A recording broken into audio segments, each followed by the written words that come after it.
This week, we explore the ancient philosophy of Stoicism and how it just might be the answer to our modern problems. How is that relevant to your life today, you may be asking? Well, you're going to be surprised to discover that much of the current spiritual philosophies being taught today are modern interpretations of these Stoic principles.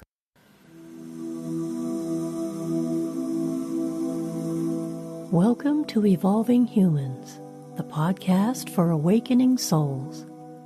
I'm your host, Julia Marie. Settle in and get ready for another spirited conversation.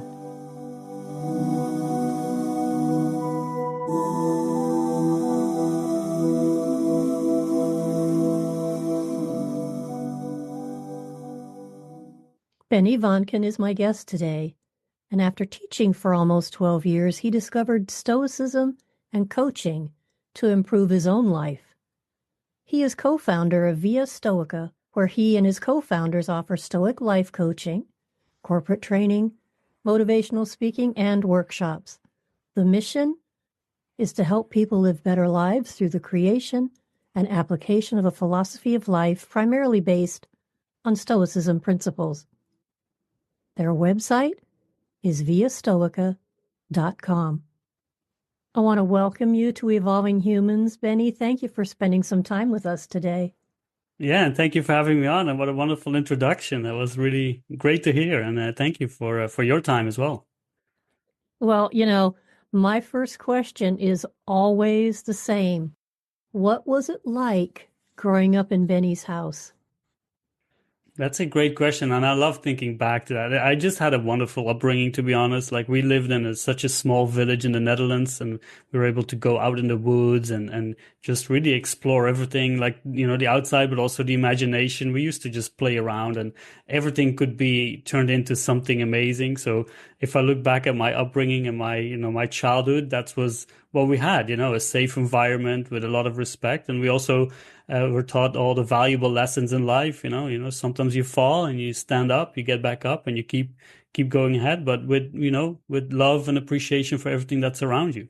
You had a great upbringing, and reading your story, there were some bumps in the road along the way before you got to where you are today. So what happened in your life that led you to the Stoic philosophy?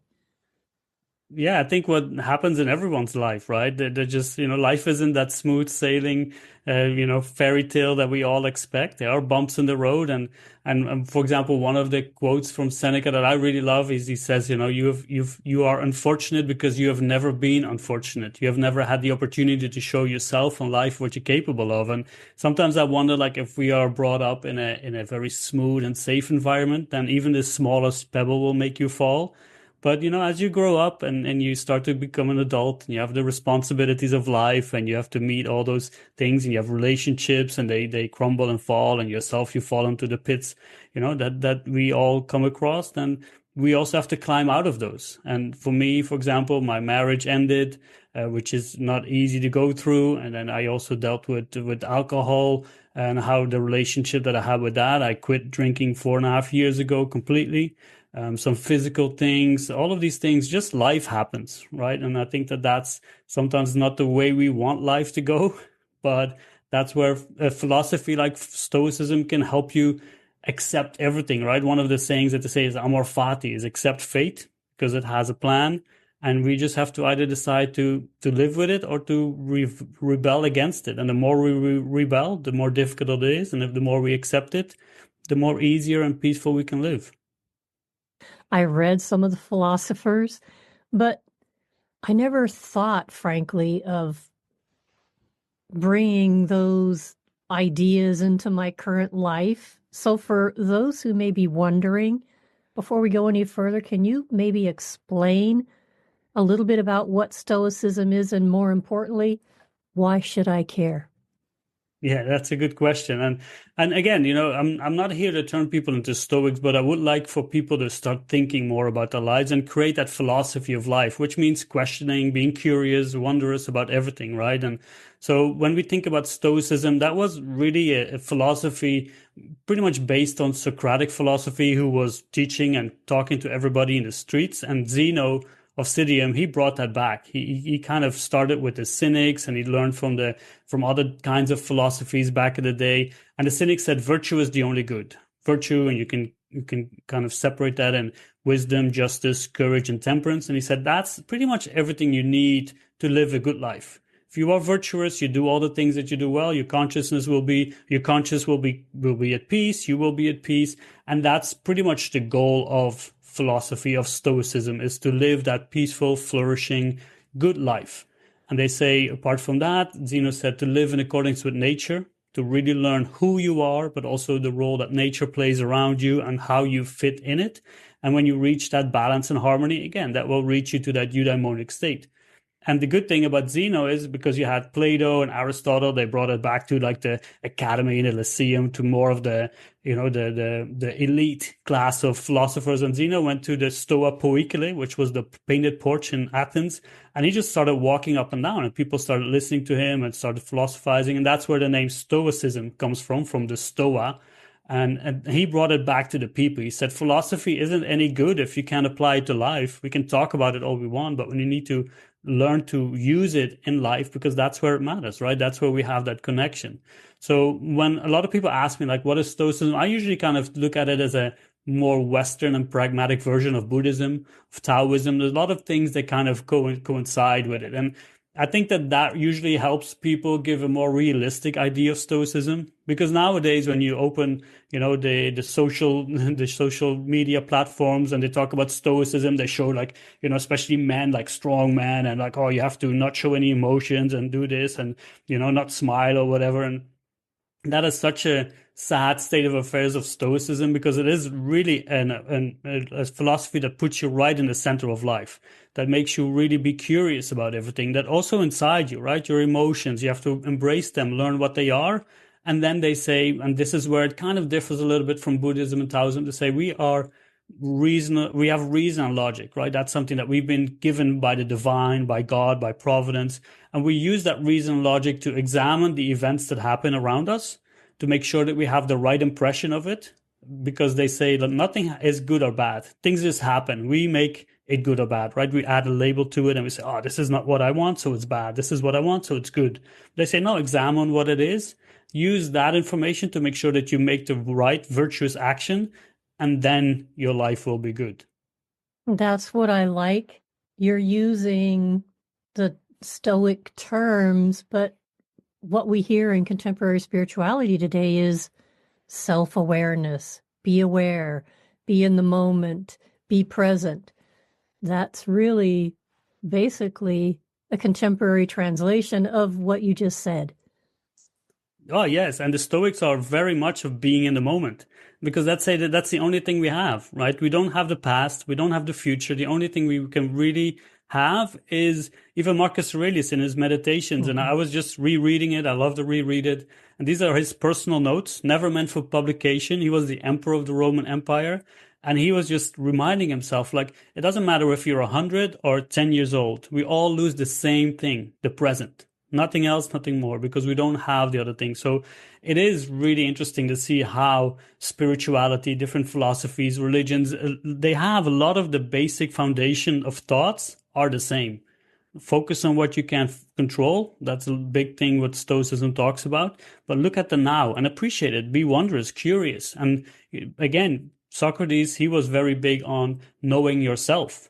A lot of people, I think what I see is a lot of people are looking outward, to get some kind of approval or recognition from people. And they forget about the closest connection we have to nature, which is ourselves. Mm-hmm. So once we start to really turn inward and start to learn about ourselves, then we can also become better people for the people around us. So it is, again, another negative that people say about Stoicism, that it's selfish, but it is to be a better person for the people around you, because they're very strong at that connection with the world. They call themselves cosmopolitans. They say, if someone asks you where you're from, don't say Athens or Crete or wherever, say, I'm from the world, I'm from the cosmos. So there's a lot of links with the spiritual and philosophical sense in that way.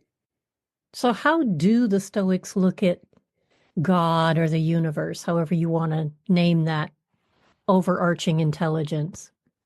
They have a word called logos, which in some translations means also literally word, but it also talks about reason and just logic. So if you read the Stoic text, the ancient Stoic text, you will see words like providence, God, the gods, Zeus, all of these come back intertwined and intermingled, but also with nature and universe. And they call it the rational universe. And that's where they say that everything is at peace. Because although we look at the universe outside and we see the planets and everything and it looks very chaotic, they say no, everything is there. It's pure reason and logic. Everything is caused by everything has a cause and effect. So they believe in the deterministic fate, that everything happens because this happens and the next thing happens. And then we as humans, we have that little sliver of free will where we can say, I accept it or I don't. And if you accept it, again, your life will go smooth. And if you don't, your life will be more a turmoil. So when they look at God or the universe, they really see that pure reason and logic, that everything makes sense. And there everything is at peace. So before I move to my next question, is acceptance in your world the same thing as surrender? That's a good question. And I think this is where I think a lot of people choose one philosophy or a train of thought of the other because of the words we choose. Some people, if you say surrender, they will automatically feel offended and it's, oh, no, I'm not surrendering.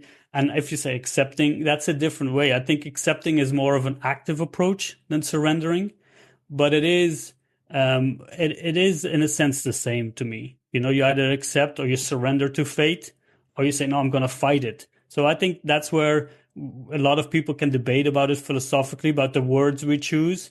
But I think at the end of the day, it comes down to the same thing. So whether you say, okay, I surrender to fate, yeah, great. As long as you live with it, as long as you say, okay, whatever happens, fate is the right thing. You know, it has it all. It has no mean or bad things to us. So why not just surrender to it? I personally, I don't. I like both of them. I don't really mind, but I get why people get kind of jittery when they hear certain words. You've mentioned more than one of the philosophers. Which one of the Stoic philosophers influenced you the most? We have so little text of Stoic philosophers left. We have Zeno, the founder, then we have Cleanthes and Chrysippus. Chrysippus apparently wrote about 700 books, but none of them, survived. Just a few quotes here and there. And then we have the Roman Stoics. We have Seneca, which is a prolific and great writer if you want to read some good prose. And to be honest, he also has one of the best sources of information of Stoic philosophy because he wrote so much. We have Cicero, an old statesman.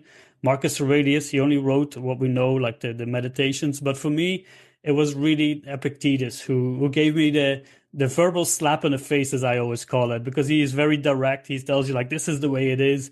And interestingly enough, he was a former slave. He grew up as a slave, started teaching or learning under Musonius Rufus, and started practicing philosophy there.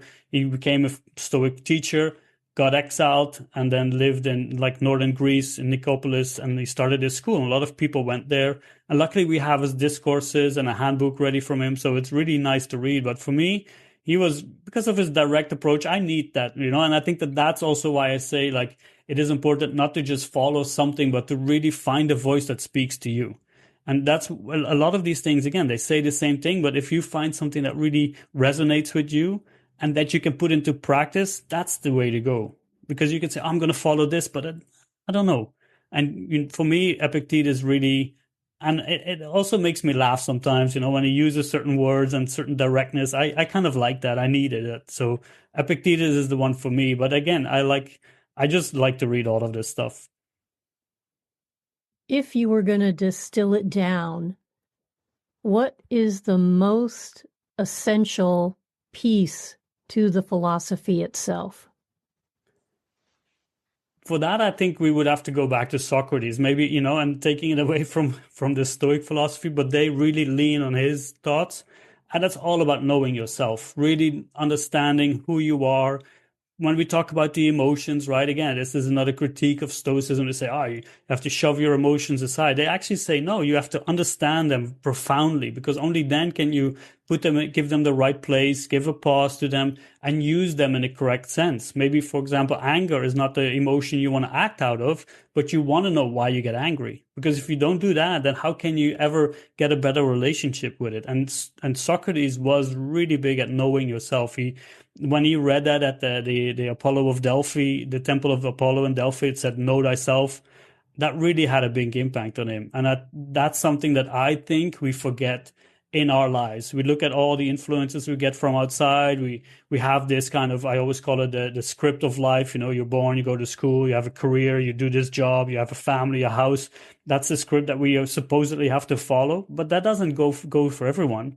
And we have forgotten a little bit that connection that we have with ourselves. So for me, it all starts with really understanding who you are, and then we can apply all the other things. And obviously there's a lot of good techniques, because even modern day therapies like cognitive behavioral therapy leans heavily on stoicism. They use that cognitive tools that the Stoics use. So we can see that coming back, but it all comes down like who you are. And if you, the better you understand that, the better everything makes sense as well around you. Now, so that's the core of the philosophy. And in my reading, again, to prepare for our conversation, I noticed there were four principles basically that underpin the philosophy itself. You want to explain a little about each of those? So yeah, we have, as I said, the Stoics believe virtue is the only good. And then we have the four cardinal virtues, and we can see them coming back towards, for example, Christianity as well. We have wisdom, justice, courage, and temperance. And whoever you speak to, especially on the Stoic side, everybody has their own virtue or their own piece of knowledge where they have to work. Temperance is a big one for me. As I mentioned before, with alcohol, I don't have that sense of, once I start drinking, then that moderation that goes out of the window. And that's why I figured, it's either one or zero, as you know, the late Chandler, Matthew Perry, he said, I have two options. It's 0 or 1. And for me, 0 is the best choice, because 1, then it leads to everything else. So we have those four virtues: wisdom. And these are all types of knowledge, all types of experiencing life. So wisdom is kind of the culmination of acquiring knowledge, experience, and then putting it directly into linked with life and with nature, and just knowing what to use, when to use it, and being able to identify all the events and giving them the right impression. We have justice, which isn't the justice that we think about. In a sense it is, but it's really being that connection with others, being just and fair to the people around you. That's where that sense of unity of society comes from, especially with the Stoics.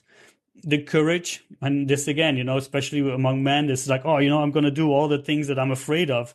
But first, we need that justice and courage, or justice and wisdom, to understand what the right thing to do is, because we don't want to just brazenly rush into dangerous things. That's foolish, right? That's not courage. That's just not being smart. But we need to know what the right thing to do is, and then we need the courage to do it, even though it's difficult. For example, knowing yourself. It's not easy. If you start to dig deep, you start to find things you might not want to see. It takes courage to do that, and that's where we want to apply that courage. And then we have the temperance, as I mentioned, the moderation, where it's, just doing the balance thing. Just don't go overboard to one side, to the other, but just make sure that you do it in the right sense, and not with the the extravagance of, especially in the Roman and Greek days, where the people could, were able to go to all the extremes they could. And that's why someone like Marcus Aurelius is probably the best example of a Stoic, because he was the Roman emperor. He said, like, even in a palace you can live well. And he didn't mean that in a bad sense. He said, like, I have all all the things around me that can lead me to extravagance. Look at all the other emperors, before me and even behind him. After, his son even was probably one of the worst, but he managed to apply that temperance and say, no, I just need what is enough for me. And again, that's one of the words that I really like to stress on, is like knowing what is enough, because that's something that we have kind of lost in the world. We just want to have more and more and more. Well, once we see, like, oh, this is enough, let me just be grateful for what I have. And from there, I can see what comes my way or what leaves. And it's all fine. That's a profound insight that I just want to take a beat to acknowledge what is enough. And why do we need more than what is enough? One of the things I was taught in my early awakening, let's just say direct encounters with higher intelligence. And one of the things that they told me would basically be a Stoic principle, and that is balance in all things. No, even like Epictetus, he has a great discourse. He gives us the example of being at a banquet. And he says, you're invited to a banquet, just take your seat.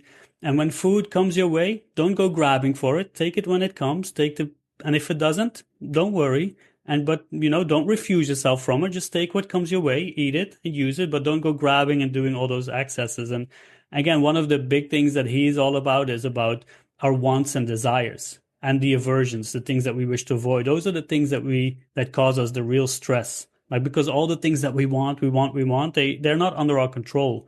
What is under our control is just to be grateful for what we have right now. So yeah, enough is such a, for me, once I really started to focus on that, it just like, I live a very minimalistic lifestyle. I've sold everything. I lived in the complete opposite side of that. I lived in Dubai for a while and I saw all the craziness.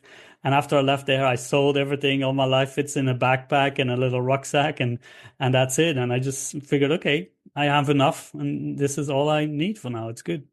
I did go on your website and read that story. I thought, wow, I wonder what his experience of Dubai was. That would have been a lesson in excess to the extreme, I would imagine. Yeah, and I kind of lived that way for the last few years in Dubai. One of the best experiences that I had there, and if I had to kind of describe my daily activities there, I would go to work. Afterwards, I had lunch. I would go for a read and I do my writing, and that would pretty much be my day. And I would love to go and read in the busiest malls there and just create my little bubble of silence and peace and just see all the people go about their frantic business and just be glad that that wasn't me. So that was such a good lesson, and I've learned so much from it. But sometimes we need those lessons, because the first year I did go into that kind of overwhelming and indulgence a little bit. It's like, oh, here, spend this money. I don't really care or whatever. But once you start to see where the money went, and also the thing what money is, and it's interesting, the more money you have, it takes away from your creativity and it takes away from you using your brain and your attributes as a human being, because you can throw money at a problem, but that doesn't make you better. It makes you more, reliant to it, because if you take that then away, who are you going to be? So for me, that was such a wonderful lesson to see, like, okay, money is great. It's a nice tool to have, but you need to use it well. And at one of the authors, Mark Manson, he mentioned, like, money makes a bad person worse and a good person better. And you just have to decide which one you want to be. It's fascinating to me how you were given the opportunity to compare and contrast. I mean, you've lived both ends of the lifestyle spectrum. You've lived in the world of excess, and now you're more in the world of let's simplify. And so, just from your own personal experience and to satisfy my curiosity, well, number one, what did you learn? And number two, how did that choice change you? I think I aligned more with who I am, because when we grew up, as I mentioned before, we grew up in nature. We didn't have a lot of money. It was more like, do you really need this? If not, then we're not going to get it. Or like the hand-me-down clothes, from my cousins and everything. And sometimes that's difficult, especially when you see other kids who can have everything. So I think when I left Dubai, it was kind of like, oh wow, this is great for the first few months or weeks. But after a while, when you really start to see what life is and start to examine it and take a breather, because even the year before I went to Dubai, I started my own language school. And anyone who started their own company, that at the beginning you're not going to make a lot of money, and it's making ends meet with whatever you can. So it was really going from one extreme there to the next. And that is just difficult to cope with. A lot of people who go there, they don't make any money. They make a lot of money, but they spend it even faster, and they leave in debt or they leave without anything else. So for me, that contrast was when I took the decision to not focus on the money. And I always say, like, I've gained so much more from Dubai than just the money. I gained knowledge. I gained, all the books that I've read, but also the difficulties that I've had to deal with, because that's where my relationship ended. My marriage started to go downhill, and I had some physical problems as well there. So that's when you start to see what really important and what really matters in life. And that's pretty much what made my choices there weren't even choices, to be honest. It was just the normal, the rational thing to do for me, the natural thing to do. So if this conversation has intrigued the listener and they might want to know what some of the benefits of living a Stoic life might be, what would you say to them? For me, the benefits really have been finding that inner peace. It was interesting. I had a conversation as I do with my partners at Via Stoica. We talk about this like at the back, in the behind the scenes a lot. And I was thinking, wow, my anxiety levels have really dropped. And the amount of like, I'm not an angry person. I tend to look at life cheerfully, but I get frustrated and I do get angry sometimes. But the amount of triggers that I've had to put me in those states have reduced drastically. And a lot of it comes from being able to apply a certain pause, even simple as just, stubbing your toe against something in the morning, where before I would just go, go all loose. And now it's just like, okay, take a deep breath, just it hurts a little bit. Nothing really bad happened here. So just those steps really have improved my balance, but also my inner peace. And one of the things that I've approached in with my journey as a blogger and started writing and reading is dealing with criticism. So I recognized in myself that criticism had a big impact on me whenever someone said something bad or negative. And I felt like the best way to deal with it is to find criticism and to learn to deal with it more. So where better to find it and go online and publish your writings and share your thoughts, even on Stoic platforms, where Mm-hmm. I figured there would be a little bit more positive and supportive comments there, but no, it's still the internet. So people were quite, harsh, and they attacked me. And at the beginning, it was difficult, I have to say. But after a while, I started to be able to filter the comments, right? Someone is just trying to hurt you. That's not my problem. They are affecting their own character. I still have my choice to keep my character and soul pure and in a good way. They are hurting themselves. They're not hurting me. And then I was able to look at the words and the things that they were saying, and ask myself, maybe they're right. Maybe I'm wrong. Maybe I need to study more. And that really helped me to improve myself, my knowledge, and on my past as well, to keep going and to keep learning. So for me, when I look at what I've really gained is, first of all, again, when we know ourselves, we start to recognize the parts of life where we have to put some extra work in, that we have to apply. And then don't deny that, but go and seek, maybe advice, support somewhere, and find the people that can help you get better at those areas of life, your aspects of life. And once you start to do that, you will see that you will find life far more peaceful and joyous as well. And you can see everything. Like, I love curiosity and wonder. And once you can apply that back to your life, like that child, I think that that's a sad thing. I was a teacher for many years, teaching like 3-year-olds to adults. And when you see how kids look at life and how they really try to be inquisitive and oh, what is this? What is that? And sometimes we get tired of the why questions, but those are the best ones. And I think that that's something that we tend to lose as adults. And once we get to regain that, then we can see how great life is and what a good experience it can be. Well, I like the way you reframed that, because that was a thought that crossed my mind when you were talking earlier was, oh, he's talking about how we were naturally curious as a child, and maybe we all need to re-energize or invoke that aspect of our self. Changed your life as a result of your exploration of the Stoic philosophy, and you now offer what you call Stoic life coaching. What would Stoic life coaching look like, and what's the difference?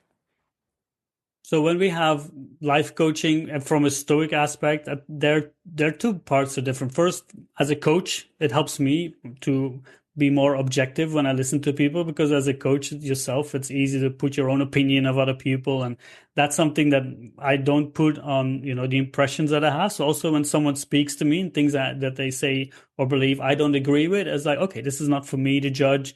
This is for their life to discover. So that's one part that it really helps me. But then on the other side, the Stoic practices, they've been tested and tried for over a millennium. So why would we try something new?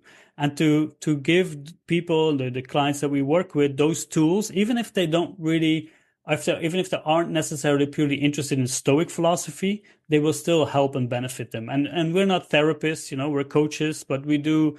I've studied some CBT, just trying to get more knowledge of that and how it applies more in the modern day with the more scientific approaches and understanding. But when we do apply philosophy, it tries to trigger that curiosity in themselves. It tries to trigger them to ask questions and to really focus on that instead of just taking the problems and looking at them as face value and saying, okay, just try this or with some other questions. But with Stoic coaching, it really gives you the benefits of Stoic philosophy to help you discover some obstacles that you have, but also to change the perspective and mindset of those obstacles and say, I need them to grow. And this is what Marcus Aurelius says, the obstacle becomes the way.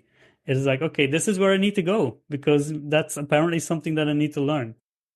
Is there something just in general that the listeners might be able to try in their lives to see if it helps them? Yeah, so there's a couple of things. One of the things that we're big on is the pause. And even when you read, I don't know if you read the Viktor Frankl Man's Search for Meaning, the book, it's a wonderful book. And he says like between impulse and action, there is a moment, and that is our moment to decide what we do with it, right? That's our choice. And that's something that we all have. So if we get triggered by an event, then before doing something, we can take a pause. If you get angry, maybe you need to go for a walk for an hour, maybe two, maybe you need to wait a day. But as you practice, that time becomes smaller for you to accept and see what happened and then to see what the best course of action is. But there's also something like negative visualization, where you try to see what is the worst thing that could happen. And even then I could still be good. I could still live a good life. And when we look at the bad things that happen, they are all opportunities for us to do the right thing. For example, the other day I forgot to put the handbrake on the van and it backed into another car, and I wasn't there, so I came there and someone told me, "Oh, yeah, I got to call the police," right? And then you could have just gone and drove away and not say anything, right? Because no one knew who I was and all that stuff. But I went, called the police, got in touch with the person, the insurance company arranged everything, and I figured this is, not a bad thing. This is actually a great thing because this is a moment for me to do the right thing, to make that choice. And again, for Stoics, maintaining your character intact, that's the main thing. That would be a successful life. Where now we look at money and career, that would be no. For the Stoics and philosophy, character and your soul, keeping that pure and intact, that is the successful life. So we have that negative visualization, doing the right thing, but also memento mori, that embracing of death, remember that you will die. And that was something that I think a lot of people struggle with, right? With their own mortality, and we tend to forget it. We tend to kind of brush it away. And the Stoics say, no, it's part of life and it's nothing bad. How can something that is so natural, that's going to happen to everybody, everything, right? That's just part of change, the flux of the universe. How can that be bad? It's part of us. So they really try to embrace it. It's difficult, but it's something that we could embrace. So we have the pause, the negative visualization, and this. Those right there for very good tools. I mean, the pause would give you the chance to decide whether you were going to react or respond to a situation. And that's huge. And then contemplating whether or not I want to do something that's going to keep my character pure. If everybody lived their lives according to that one principle, Benny, we could change the world, right? Just with that one thing. Is there anything I didn't ask you about that you wish I had? That's a little bit of a thinker, but I think most of the things that I can talk about this for hours. This is part of my life and whatever, that's why I can go off on, I try to keep the listener in mind and just not make it like a long monologue. But I think we've touched on most of the things. And I think the most important part about Stoicism is to realize that it is a philosophy of life. And what that means is that it is your own one to develop and to create and to listen to that inner voice and that intuition that we all have. And we tend to kind of mute that out with all the noise and all the things around us, all the influences from the outside, right? Stoics, they talk about the dichotomy of control to distinguish the internal from the external. And they say the only thing we can really control are our opinions, our views, and our actions. Everything else, even our body, even all the possessions that we have, they're on loan. At one point, we're going to have to let go and be able to part with that with grace, with cheerfulness. And that's one of the things that the Stoics and philosophy teach us. So one of the things that I think people would want to focus on is creating that, the philosophy of life, what really matters to them, and also thinking about what is a good life to them and what does success mean. When we hear all those words thrown at us, try to find your own definition. Again, like we said, but enough, all of those things. They're such strong concepts that we don't even think about what they actually mean to us, and we just follow other people's opinion about them, that we tend to just forget to live our own lives. Well, that's beautifully said. And yes, I can tell that you love to talk about this and that it's your passion because you light up. Your whole energy you sparkle when you speak about the Stoics. So you're definitely on the right life path. I just want to thank you for spending time with us today. It's been a great conversation. Now, before we go, please tell people a little bit more about what you offer and how they can find you. Yeah, and thank you for your time. Again, I love talking about this, but especially with someone like you who is so inquisitive and has such great questions and also great energy to talk about these topics. And and people can find me on viastoica.com. I tend to be I tend to write weekly blogs. We post them there. We offer Stoic coaching there, so if anyone wants to talk, they can book a free consultation with us and see if there's a way we can work together. But you can read all the other things that we offer there as well. We have a podcast called the Via Stoica podcast. And there used to be weekly, now bi-weekly spaces on X where we have live conversations with people and see how they apply it or where they have questions or how we can help that way. And just on the regular, social media platforms, you can see me. I usually write, I've been doing it now for a while, like a daily contemplations. They've kind of turned into poetry, and I use them in the mornings and the evenings. So you can find me on Instagram with Benny_Via Stoica. But if you Google Benny Voncken or Via Stoica, you tend to find us as well. Again, I just want to thank you for spending time with us. Yeah, and again, thank you for having me. And I always love having a platform to share the true sense of Stoicism and to encourage people to think about their own lives and create, again, that philosophy of life for themselves. Well, that's our time for today. Evolving Humans is now on YouTube, where I bring you additional content not available through the podcast, such as the channeling podcast releases and other similar content. Just go to Evolving Humans with Julia Marie and hit subscribe so you don't miss any new content. And now, here's a quote for you to ponder as you go about your day. A gem cannot be polished without friction, nor a man perfected without trials. Seneca.